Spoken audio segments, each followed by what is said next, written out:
Assalamualaikum warahmatullahi wabarakatuh. Perkenalkan, nama saya Alia Arini dari Prodi Hukum Pidana Islam dengan nomor NIM 2301040037.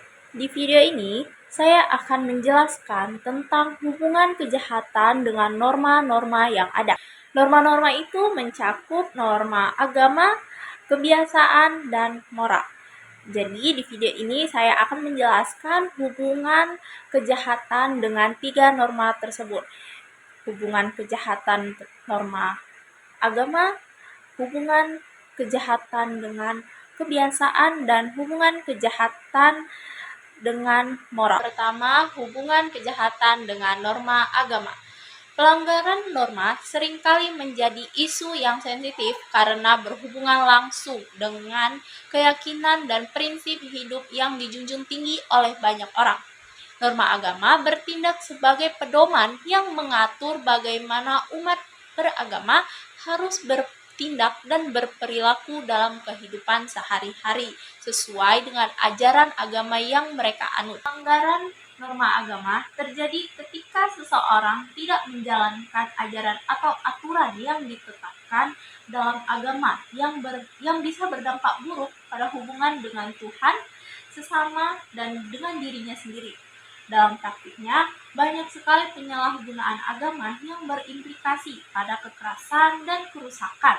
Meskipun agama berkaitan dengan spiritual, tidak selalu berhubungan positif dengan tindakan manusia karena ada faktor lain yang menyebabkan seseorang melakukan kejahatan. Arti hubungan kejahatan dengan norma agama adalah kejahatan melanggar aturan agama walaupun sanksi yang diterima tidak secara langsung didapat oleh pelaku tindak kejahatan. Agama dan kejahatan merupakan dua istilah yang berbeda. Agama identik dengan norma-norma kehidupan manusia yang bermoral dan berintelektual, sedangkan kejahatan merupakan istilah yang dipakai untuk menggambarkan perilaku yang jauh dari nilai norma dan intelektual. Yang kedua adalah pengaruh keluarga.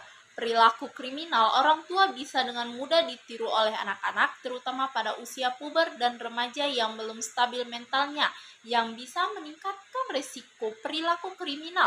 Jika dilihat dari konflik keluarga, kurangnya harmonis bisa meningkatkan risiko perilaku kriminal pada anak. Ketidakstabilan emosional dan kurangnya dukungan dari orang tua bisa membuat anak mencari pengakuan dan dukungan dari teman sebayanya yang mungkin terlibat dalam perilaku negatif, dan pola asuh serta pengawasan dan disiplin bisa menciptakan kebebasan yang berlebihan pada anak, sehingga mereka lebih rentan terhadap pengaruh buruk dari teman sebayanya. Selanjutnya, yang ketiga adalah kebutuhan ekonomi dan hedonisme. Kebiasaan hedonisme yang ditandai dengan pencarian kesenangan dan kepuasan bisa berdampak negatif dan mendorong individu untuk melakukan tindakan kejahatan. Orang yang menganut biaya hidup hedon cenderung memiliki kebiasaan konsumtif yang tinggi untuk membeli barang-barang yang memang tidak diperlukan untuknya demi kesenangan semata.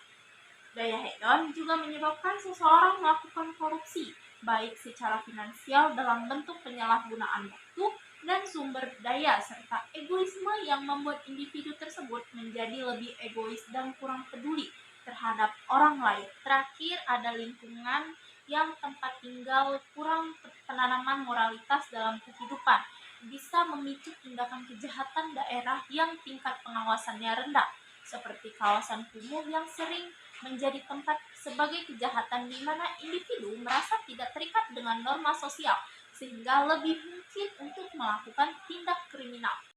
Terakhir, kita akan membahas hubungan kejahatan dengan moral. Pendekatan psikoanalisis masih tetap menonjol dalam menjelaskan fungsi normal maupun sosial. Pemahaman moral tentang benar dan salah yang ditanamkan sejak masa anak-anak harus bisa bekerja sesuai superego yang mengimbangi dan mengontrol ID-nya. Namun, jika pemahaman moral yang kurang dan superego tidak berkembang dengan sempurna, mengakibatkan seseorang menjadi individu yang kurang mampu mendorong ID-nya dan mau melakukan apa saja yang bisa diraihnya dan dibutuhkannya. Akibat yang ditimbulkan dari adanya krisis moral dan budi pekerti tidak bisa dianggap lagi sebagai suatu persoalan sederhana, karena tindakan yang dibuatnya sudah menjerumus pada tindakan kriminal.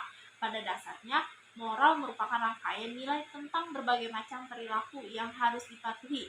Kejahatan tidak dibenarkan oleh hukum meskipun kejahatan tersebut tidak melanggar kaidah hukum yang ada dalam masyarakat. Namun, penyimpangan norma tetap disebut sebagai bentuk kejahatan.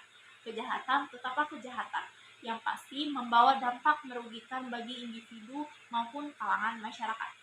Cukup sekian penjelasan saya di video kali ini mengenai tentang hubungan kejahatan dengan norma-norma yang ada. Semoga di video ini saya bisa memberikan manfaat, walaupun hanya sedikit, yang penting bermanfaat. Saya Ali Arini, saya mohon undur diri. Assalamualaikum warahmatullahi wabarakatuh.